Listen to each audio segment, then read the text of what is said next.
Boss Kannada season 11 ಆರಂಭವಾಗಿ ಮತ್ತೊಂದು ವಾರ ಮುಗಿದು ಹೋಗಿದೆ. ಈಗ 12 ವಾರಗಳು ಮುಕ್ತಾಯವಾಗಿರುವಂಥದ್ದು.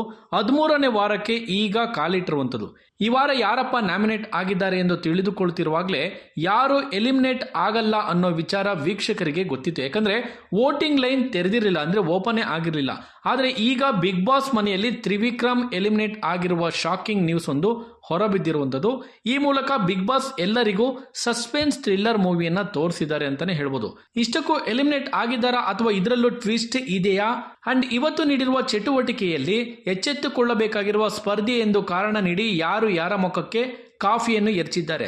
ಐಶು ಅಂಡ್ ಚೈತ್ರ ಕೆಟ್ಟದಾಗಿ ಬೈದಾಡ್ಕೊಂಡಿದ್ದಾರೆ ಸಿಂಗುಲರ್ ಆಗಿ. ಈ ಎಲ್ಲದರ ಕುರಿತಾಗಿ ಮಾಹಿತಿ ಕೊಡ್ತಾ ಹೋಗ್ತೀವಿ. ಅದಕ್ಕೂ ಮುಂಚೆ ನೀವೇನು ನಮ್ಮ ಚಾನಲ್ಗೆ ಸಬ್ಸ್ಕ್ರೈಬ್ ಆಗಿಲ್ಲ ಅಂದ್ರೆ ಈ ಕೂಡಲೇ ಸಬ್ಸ್ಕ್ರೈಬ್ ಆಗಿ ಪಕ್ಕದಲ್ಲಿರೋ ಬೆಲ್ ಐಕನ್ ಕ್ಲಿಕ್ ಮಾಡಿ. ಈಗ ಮ್ಯಾಟ್ರಿಗೆ ಬಂದ್ಬಿಡೋಣ. ಸದಸ್ಯರ ಪೈಕಿ ಎಚ್ಚೆತ್ತುಕೊಳ್ಳಬೇಕಿರುವ ಸದಸ್ಯ ಯಾರು ಎಂದು ಘೋಷಿಸಿ. ಈ ಮನೆಯ ಸದಸ್ಯರ ಪೈಕಿ ಎಚ್ಚೆತ್ತುಕೊಳ್ಳಬೇಕಾಗಿರುವ ಸದಸ್ಯ ಯಾರು ಎಂದು ಘೋಷಿಸಬೇಕು. ಇಂತಹದೊಂದು ಚಟುವಟಿಕೆ ಬಿಗ್ ಬಾಸ್ ಮನೆ ಮಂದಿಗೆ ನೀಡಿದ್ದಾರೆ. ಈ ಚಟುವಟಿಕೆ ಸಖತ್ತಾಗಿದೆ ಗುರು. ಯಾಕಂದ್ರೆ ಮುಖಕ್ಕೆ ಒಗ್ಗಿದಂಗಿದೆ ಇದು. ಯಾಕಂದ್ರೆ ಬಿಗ್ ಬಾಸ್ ನೀಡಿರುವ ಚಟುವಟಿಕೆಯ ಪ್ರಕಾರ ತಮ್ಮ ಅಭಿಪ್ರಾಯವನ್ನು ಬೇರೆ ಸ್ಪರ್ಧಿಗಳು ಎಚ್ಚೆತ್ತುಕೊಳ್ಳಬೇಕು ಎಂಬುದನ್ನು ಸೂಚಿಸಿ ಸೂಕ್ತ ಕಾರಣ ನೀಡಬೇಕು. ಕಾರಣ ನೀಡಿ ಅವರ ಮುಖಕ್ಕೆ ಕಾಫಿ ಎರಚಬೇಕು. ಈ ಚಟುವಟಿಕೆ ನೋಡೋದಕ್ಕೆ ಮಜವಾಗಿದೆ. ಆದ್ರೆ ಪಾಪ ಗುರು, ಮುಖಕ್ಕೆ ಕಾಫಿ ಎರಚಿಸಿಕೊಳ್ಳೋರ ಮುಖ ನೋಡಕ್ಕಾಗೋದಿಲ್ಲ.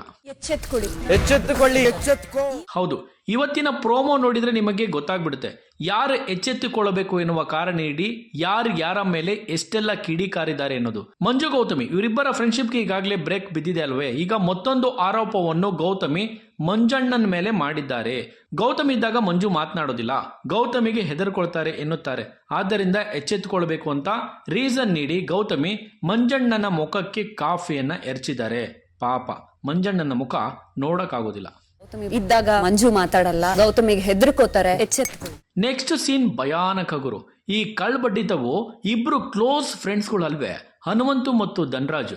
ಆದ್ರೆ ಧನ್ರಾಜ್ ಹನುಮಂತು ಮುಖಕ್ಕೆ ಹಿಂಗ ಕಾಪಿ ಎರಚೋದು.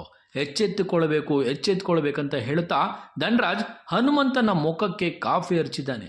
ಇದೇ ಸೀನ್ ಮುಂದುವರಿದು ಗೌತಮಿ ಮುಖಕ್ಕೆ ರಜತ್ ಕೂಡ ಕಾಫಿ ಎರಚಿದ್ದಾನೆ. ಆದರೆ ರೀಸನ್ ರಜತ್ ಏನ್ ನೀಡಿದ ಅನ್ನೋದು ಪ್ರೋಮೋದಲ್ಲಿ ತೋರಿಸಿಲ್ಲ.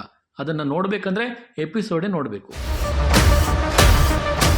ನೆಕ್ಸ್ಟ್ ಯಾರ ಮುಖಕ್ಕೆ ಕಾಫಿ ಎರಚಿದ್ದಾರೆ ಅನ್ನೋದನ್ನ ನೋಡಿದ್ರೆ ಉಗ್ರ ಮಂಜು ಯಾರ ಮುಖಕ್ಕೆ ಕಾಫಿ ಎರಚಿದ್ರು, ಏನ್ ರೀಸನ್ ನೀಡಿದ್ರು ಅಂತ ನೋಡಿದ್ರೆ ಪಾಪ ಚೈತ್ರಾ ಕುಂದಾಪುರ್ ಮುಖಕ್ಕೆ ಮಂಗಳಾರತಿ ಎತ್ತಿದ್ದಾರೆ. ಆದ್ರೆ ಪ್ರೋಮೋದಲ್ಲಿ ರೀಸನ್ ತೋರಿಸಿಲ್ಲ. ಇನ್ನೇನ್ ರೀಸನ್ ನೀಡಲು ಸಾಧ್ಯ ಈ ಬಾಯಿ ಬುಡಕೆ ಬಗ್ಗೆ? ಟಾಸ್ಕ್ಗಳಲ್ಲಿ ಮೋಸ ಮಾಡೋದು ಸಮರ್ಥನೆ ಇಲ್ಲದೆ ಇರುವಂತದ್ದು. ಸೊ ಇಂಥದೇ ಮಂಜಣ್ಣ ರೀಸನ್ ನೀಡಿ ಮುಖಕ್ಕೆ ಚೈತ್ರಾಗೆ ಕಾಫಿ ಎರಚಿದ್ದಾರೆ ಅಂತ ಹೇಳ್ಬೋದು.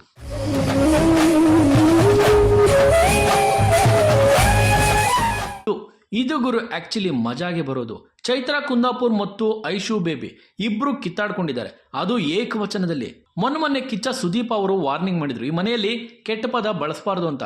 ಕಿಚ್ಚನ ಮಾತು ಮೀರಿ ಮತ್ತೆ ಚೈತ್ರಾ ಕುಂದಾಪುರ್ ಮತ್ತು ಐಶು ಅದ್ದು ಮೀರಿ ಮಾತನಾಡಿದ್ದಾರೆ, ವರ್ತಿಸಿದ್ದಾರೆ. ನಿಮ್ಮ ಆಟಗಳಿಗೆ ನಾನು ಬಲಿಪಶು ಆದೆ ಈ ವಾರ ಹೀಗಂತ ಐಶು ಚೈತ್ರ ಬಗ್ಗೆ ಆರೋಪ ಮಾಡಿದ್ದಾರೆ. ಆಗ ಚೈತ್ರ ಇದೇ ಐಶ್ವರ್ಯ ಬಾಯಲ್ಲಿ ಬಂದಿರುವ ಮಾತು ಅಂತ ಹೇಳ್ತಿದ್ದಂಗೆ ಐಶ್ವರ್ಯ ಕೋಪಗೊಂಡು ಸುಳ್ಳು ಹೇಳಬೇಡ, ಬಾಯಿ ಮುಚ್ಕೊಂಡು ಕುತ್ಕೋ ಅಂತ ಆವಾಜ್ ಆಗ್ತಾರೆ. ಆಗ ಚೈತ್ರ ನೀನ್ ಯಾವಳೆ ಐ ಅನ್ನೋದಕ್ಕೆ ಮುಚ್ಕೊಂಡು ಕುತ್ಕೊಳ್ಳೆ ಅಂತ ಟೇಬಲ್ ಗುದ್ದಿ ಚೈತ್ರ ಕಿರಿಕ್ ಮಾಡಿದ್ದಾರೆ.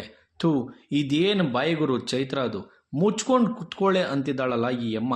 ಸ್ನೇಹಿತರೆ, ಏಕವಚನದಲ್ಲಿ ಕಿತ್ತಾಡ್ಕೊಂಡ್ರಲ್ಲ ಚೈತ್ರ ಐಶು, ಇವರಿಬ್ಬರ ಬಗ್ಗೆ ನಿಮ್ಮ ಅಭಿಪ್ರಾಯವೇನು? ಈ ವಾರ ನ್ಯಾಮಿನೇಷನ್ ವಿಚಾರದಲ್ಲಿ ಸಾಕಷ್ಟು ಐಟ್ರಾಮಗಳು ನಡೆದಿದೆ. ನಿಜವಾಗ್ಲೂ ತ್ರಿವಿಕ್ರಮ್ ಈ ಮನೆಯಿಂದ ಹೊರಗಡೆ ಹೋಗಿದ್ದಾರಾ? ನಿಮ್ಮ ಅಭಿಪ್ರಾಯವನ್ನು ಕಮೆಂಟ್ ಮಾಡಿ. ಧನ್ಯವಾದಗಳು. TV12 ಕನ್ನಡ, ಇದು ಕನ್ನಡಿಗರ ಧ್ವನಿ.